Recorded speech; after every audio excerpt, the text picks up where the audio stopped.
ఇదిగో ఈ తాళపత్రాలు తీసుకొని నా కూతురుని వదిలే.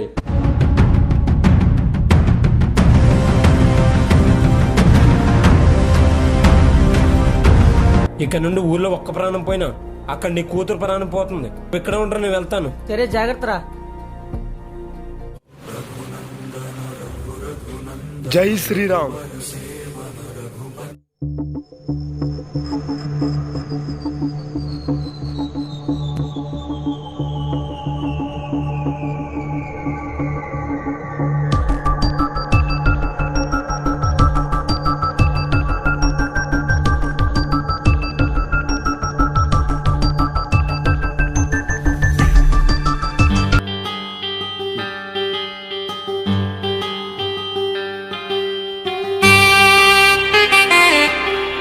ఇంత చిన్న వస్తువు గురించి మైకిల్ ఆశపడ్డేమిటి? అతను ఊరందరినీ చంపడం ఏంటి?